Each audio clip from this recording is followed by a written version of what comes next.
I am Rev Philip. By the grace of God, I've been in the ministry for a couple of years right now. And it's a big question to answer because I began ministry from my childhood. I had a call of God in my life very early. So, but at the age of 9, I was fully aware of what God wanted me to do. And being born into a Christian home, I have gone through trainings. I was born into church, but I never knew Christ. So the moment I knew the Lord, it was clear to me that God wanted me in the ministry. So I devoted myself. So from 9 years old, I was fully out for the ministry.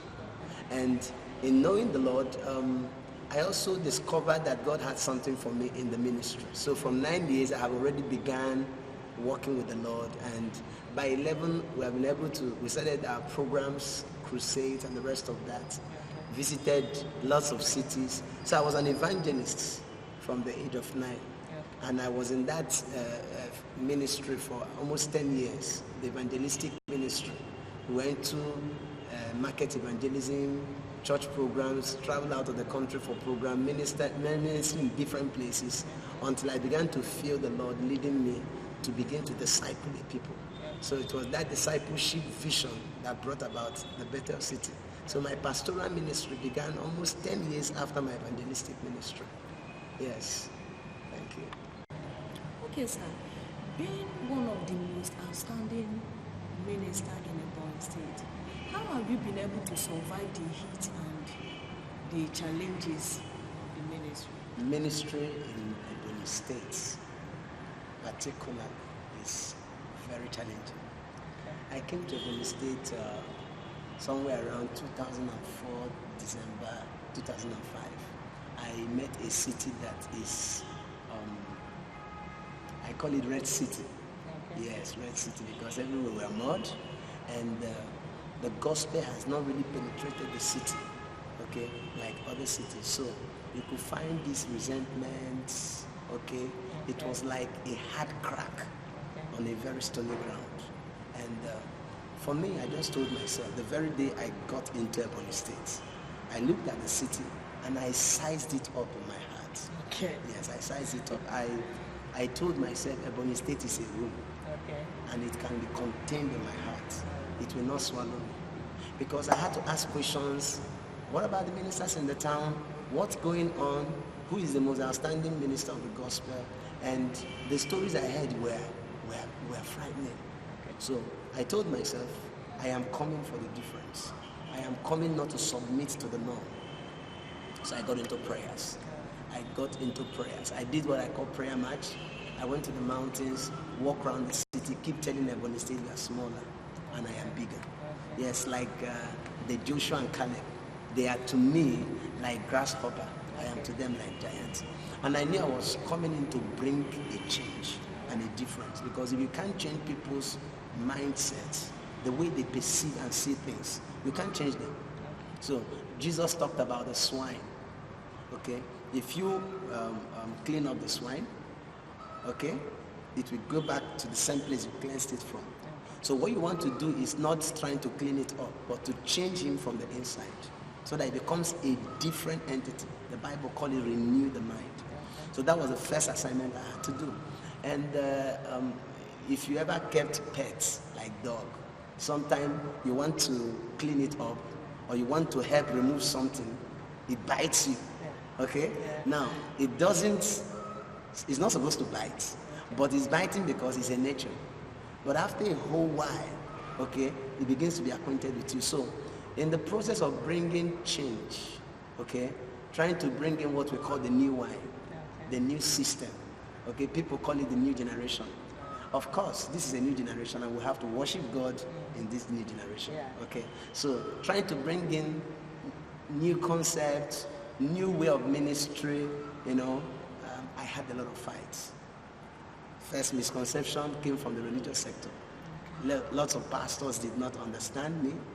Okay, I was well criticized. They said I'm very proud. I'm too loud. They said, is he the only pastor in town? That small boy. I had all kinds of stuff. And I also had attributions. Attributions is those students, those children. So a lot of people called me a failure because they wanted to measure my success with academic qualification, wanted to measure my success with probably money, okay? And in the beginning, it wasn't good, it wasn't wonderful. But you see, what kept me was simple. I have two things. Number one is fortress. Number two is retreat. Fortress for me is that the name of the Lord was to me a strong tower. And you know, in the ministry, we are not perfect. Yes. Because we don't have a script that we're living out. That's true. So when I see young ministers, I just tell them, live your life. When you make mistake is simple to what mistake, what you miss to take. So go and take it back. So when we make mistakes and everything is all against you, people are talking about you, it's simple. It is your deal with God. I usually will tell my church, don't allow the devil to put his mouth in family business. Yes, because to God we are children. The devil is a slave. So how can a slave come and tell me how to relate with my father? So when we have internal issue, external issue, simple, I go back to God. Yes, so I go back to God as my fortress.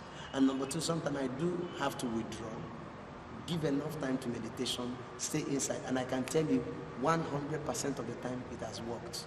Yeah, so fortress, God is my stronghold. You know, we're not doing this because we're skillful. This is very important. People may see a ton of skills in what we do, but it's not because we are skillful. It is the skill that comes from the place of fellowship with God. Every smart step I take is not the validity that I'm a smart person, but just that when I wait in the presence of God, stay in God's prayer, when I worship, when I cry to the Spirit of God, an idea drops on me. Acting on that idea, people think I'm intelligent. No. So most of the time, God is my fortress. Then sometimes I do what I call retreat. It may not just be physical withdrawal, but internally I withdraw. I take time, pray, remains, go through some, and energy comes up. And the third, and I think the most powerful for me, is courage. Yeah, courage. When I feel people don't accept what you have, but you are sure God told you. You are sure of the authenticity. Just stay on it. Stay on it. Little or no time. You find people, it's true. But one of the things I also found out is that most of the things people criticize about me, after a long while, you find them doing it. Okay. Yes. Because, like I said, that's why right now, I don't hold it against anybody again. Okay? I don't fight against who fought me, who criticized me, who said this about me. I just can understand that when people criticize you, it's because they cannot get to your capacity. That's true. They say that when insecurity meets confidence, it calls confidence pride. Okay? So sometimes it's insecurity. Sometimes it's actually maturity problem. Okay? They don't know how to deal with glory or, Bible talks about the weight of glory. It has weight. So right now, I forgive people because you can criticize something because you don't understand it. But the time comes, you just need it against all odds. You still go back to what you criticized. So basically, that's one of the ways God has helped me through the years. Thank you very much, Pastor. Thank you. Where would you like to see Bethel City in the next 10 years to come? Okay, that question is also powerful and sensitive. In 10 years' time, that's almost a decade. Okay, the Bible says that many are the thoughts in the heart of a man, but it's the Lord that orders his steps. Okay, it is the counsel of the Lord that will stand. It is the program of God that will stand. When it comes to the vision you see, the real burden I have is actually to raise men. I want to see that my children around the world, okay, are in charge of the economy, in charge of the government. The Bible said that children are the heritage of God. It's not talking about childbirth. It's talking about seeds of the righteous. They are the heritage of the Lord. He said, as an arrow is in the hand of a mighty man, so are the children of the youths. Okay? And happy is the man. So I want to be that man who is happy. Happy is the man that has the quiver, his quiver full of them. He said he will not be afraid. He will stand before his enemies at the gates. Okay, now I was explaining that in Zambia. I told them that when men ask us questions, our children should be the answer.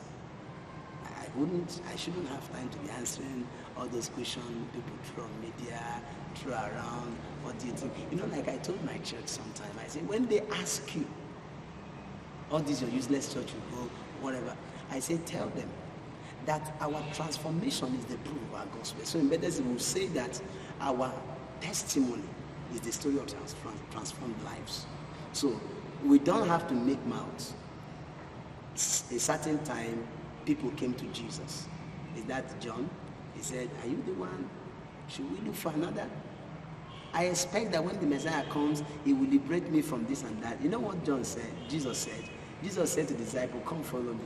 And when they followed him, he opened the eyes of the blind, unstopped deaf ear, opened up, miracles.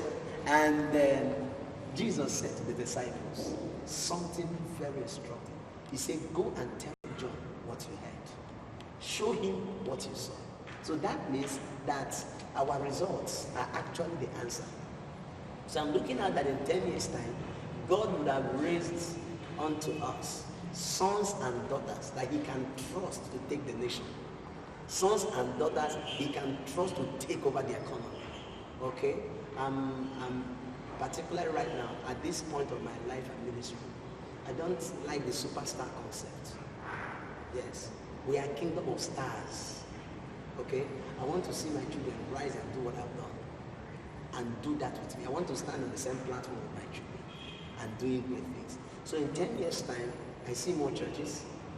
I see more powerful men. I'm saying this with great excitement because it's as good as saying, where were we 10 years ago? Okay? 10 years ago, I was just one young boy in the city, trekking, okay? Passionate. All I had, I could remember telling Church Jose that one of these days, the government will be on our shoulder. One of these days, influential people will come and worship. And I remember I've said that, and I want to say that for the record, that the president of this country, I'm going to raise him in the years to come by the special grace. And I know I've even touched the person. Yes, I used to tell my members, one of these days you'll be in the Senate. One of these days you'll be in the House of Reps. One of these days, permutation will make you a president. And you know what I want? In those days, I want to see the president of our country rule the nation in the fear of God. And then come to church and become an usher, dropping his protocol. Those are the things God wants to do in the kingdom of God. So it's not just a dream for me, it's a dream for the kingdom. Yeah, I'm looking at 10 years of strength, 10 years of might, 10 years of exploit in the kingdom of God. As the Holy Ghost opens up cities, opens up nations, by 10 years' time, by the grace of God, I must be in nations, doing the work of the ministry and doing it big. So many things. Thank you. That's an interesting word. Thank you. Okay, tell us, has anyone make any big impact in your life, whether in the ministry or life generally? To answer that question is very big, very big. Of course, there are many people in my life that are the reason for my success. I have great mentors. And you see, some of the mentors I have are not people that I ran to because I was aspiring to them. Like I told you, I started preaching from the age of 9, 10, 11. By the time I was 14, I was a very known evangelist in the East. Okay? I had pastors who just believed in me for no specific reason. I have one man of God I'll never forget. He's Bishop Herbert Eze. Okay? He is the pastor of I Am Missionary Church. The man just believed in me. And this is a high-profile minister of the gospel. As at those days, he had invited, in the 1997-98, he was one of the persons that brought Archbishop Benson to Onitsha. Big.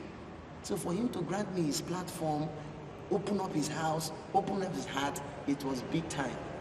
My mentor is one of them. My father in the Lord is one of them, Bishop Chris Raymond. The day I met him one-on-one, he told me that Jesus told him that he's bringing somebody to him, to Father.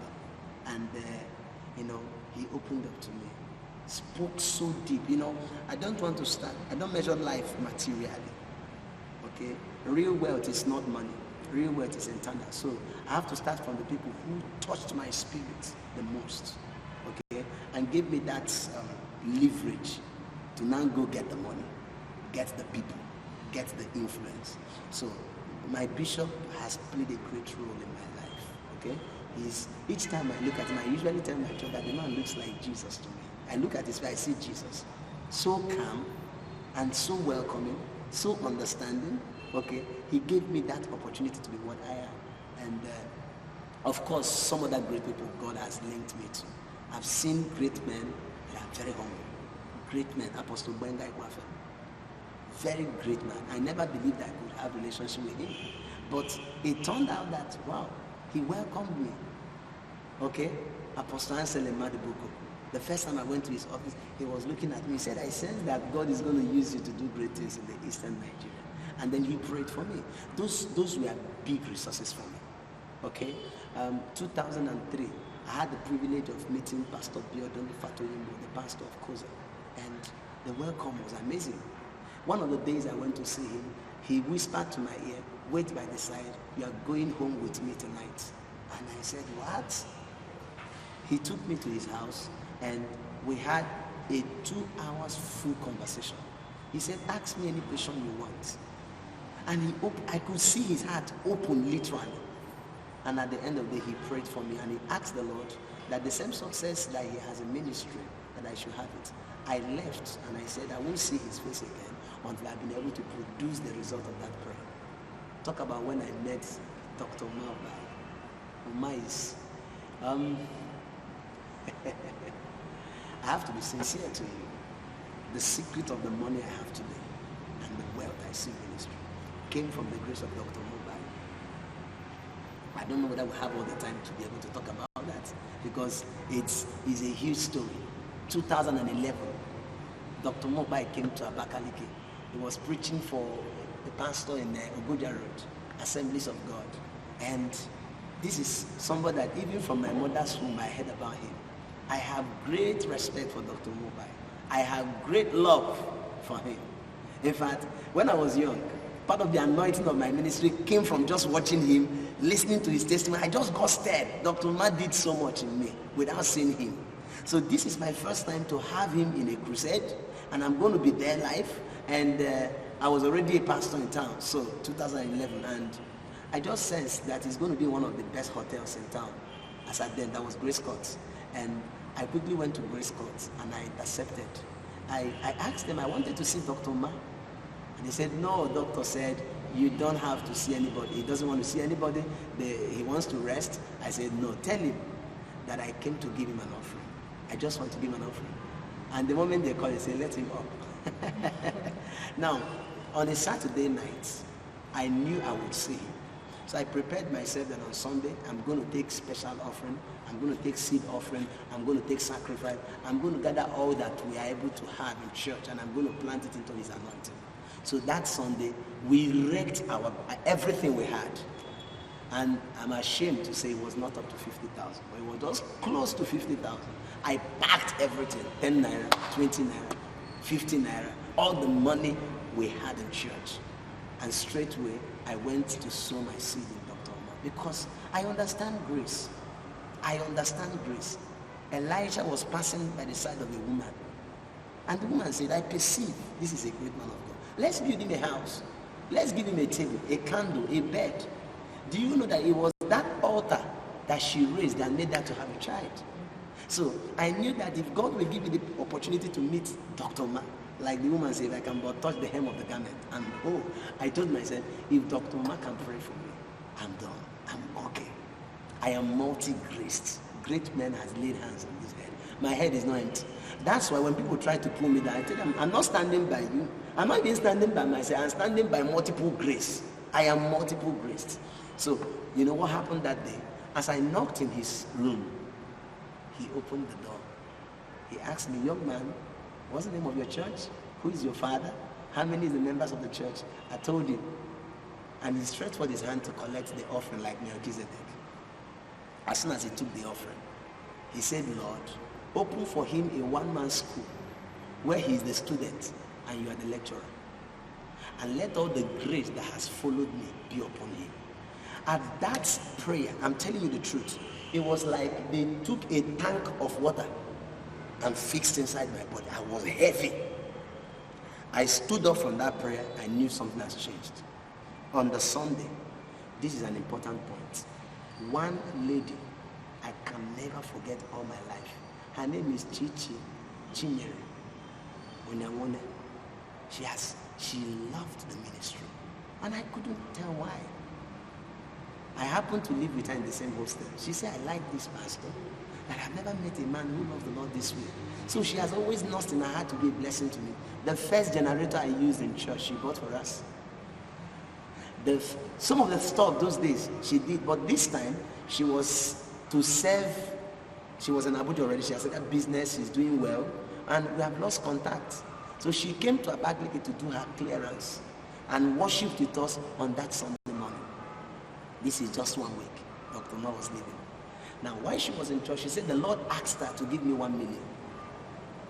The very first 1 million of Bethel City. God used the lady to do that.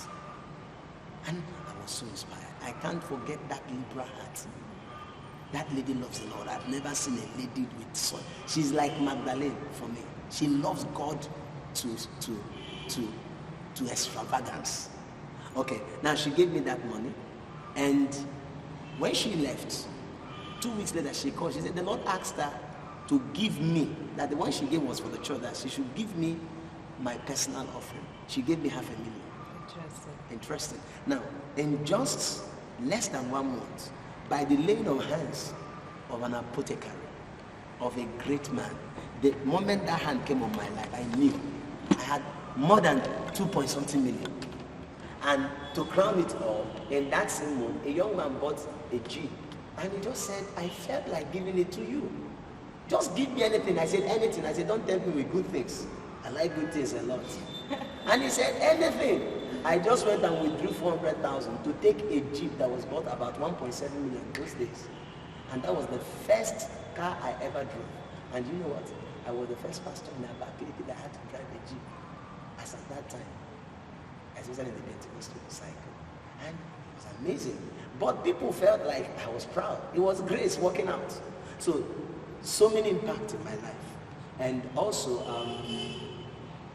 along the course of ministry, I made a friend with God brought the would-be deputy governor of the state. Okay, one of the services, we had a program. And somebody invited him. I was thrilled by his ability to come. I never expected he would come. I told him, if you want to invite him, go ahead. And he walked in the church. And after the program, he just fell in love with me. He said he likes me and the rest of that, okay? And since then, he's been a good friend. First is about his friendship, the openness, the relationship. Somebody I can call on the phone, he will pick my call, or he will tell me, Pastor, I'm busy, I'll get back to you, okay? Now, as at the time he came to the church, I won't forget this. I don't forget important people. I think we had a need to buy this property. Yes, and the pressure was so high, no place to buy the money, to get the money rather, and I've made efforts. So I've been able to cover half of the payment. So we prayed for them, and their government, by the grace of God, is in power today. So he came back for a Thanksgiving and said the Lord asked him to pay the rest of the rent, the rest of the money for the land. He wired exactly half of the money, which is what was remaining. How can I forget that? Because that was to be a leap to the next level. So I give so much credit to that, his large heart and obedience to God. I can't forget those. So these are a few people that have made great impact in my life. This is very interesting. Thank you. It's an interesting one, sir. Thank you. One more question to you, Pastor. Thank you. Tell us about the program HD Worship that is going on presently. Okay. 9th, 16th, 23rd, and 30th, if I'm not mistaken. Okay. Okay. The word HD is high definition. Okay. Hot density. Okay. When you want to define excellence in the media world, we talk about HD. Okay, so it just came to my spirit. Okay, I like worship, I like praise. My father actually happened to be a worshiper. Okay, my father was the first Deeper Life choir master in Anambra State. Yes, when I was born, I heard a story about him. My father was singing in a retreat. Now, this was a 5-day retreat, Deeper Life retreat. First day, second day, third day, there were no miracles happening. And you know, in Deeper Life, there are so much move of God. So, for no reason in this retreat, nothing was happening. Everywhere we were pale. No sick person were healed. Just a night before the end of the retreat, people were eating food, and my father walked up the pulpit and began to sing. And suddenly the cloud opened. People were throwing torches. Blind eyes were seeing, deaf ears. So there was this shout in the congregation. So as a child, I heard that. Okay, so that inspired me. And in my family, we never grew up with television. I never watched any show, any reality, whatever. We couldn't even watch football. And my father told us, I won't buy you television. Of course, that's Deeper Life. Okay?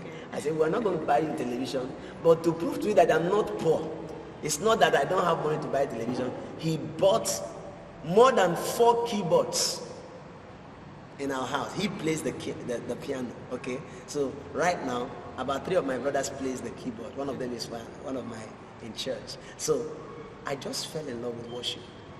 Our family, we have what we call family choir. So I love worship a lot. When I hear the sound of the music, it triggers my spirit. In fact, my relationship with God is at its best when I hear the sound of the worship. So I happen to decide that the month of June is going to be a month of praise. The Lord placed it in my heart. Psalm 69 said, let the people praise me. And let the people praise me. He said, then the earth will yield her increase. Of course, to organize such a program, every week we are spending real money. Yes, we are spending, in fact, minimally we're going to be spending 350,000, $500,000 on a weekly basis to make this worship work. Okay? But it is worth it. If we can invest our resources to worship the Lord, God is going to throw his strength in the city. Sure. I don't mind wasting money for making the Lord proud. So HD worship is going to be every Sunday. You walk into church, you're going to see an unusual guest artist. In fact, I told them that it's going to be a roof-pulling worship time and praise. We're going to dance like David. We're going to cry out our hearts, and then we're going to see the presence of God. So this month, every Sunday, I deliberately make sure that at least all the Sundays in June will be covered. Okay? So from this Sunday, next Sunday, people like Ebu C, he's a prince of worship. If you find that guy on the platform, I think in the east of Nigeria, he's one of the strongest musician and worshiper on the stage. And we have Mr. M and the Revelation. Those team they are out of here. The last time they were in church, I'm telling you the truth, it was like the foundations of the church were shaking. So we need that density of praise. And most important, I've always desired to host Chris Morgan. I met him, I think almost 10 years ago, and he told me I'd been in almost all the states of Nigeria as at then, but I've not been to Ebonyi. He said one day I'll be in Ebonyi. So I've been making effort to bring him, and praise God, this is the time for him to come. So we're pulling in different worshipers to make, the worship of God go high. So HD worship for me is going to be a power time where we're going to worship the Lord, hear the word of God, give him an offering, and then make heaven proud of us. So if you are watching me, find your way to my church, to Bethel City, number 39 Waterworks Road. It's going to be an awesome moment. It's going to be great, I'm telling you. We are consulting for a big time, buying few equipment to make sure that we have the best during the season.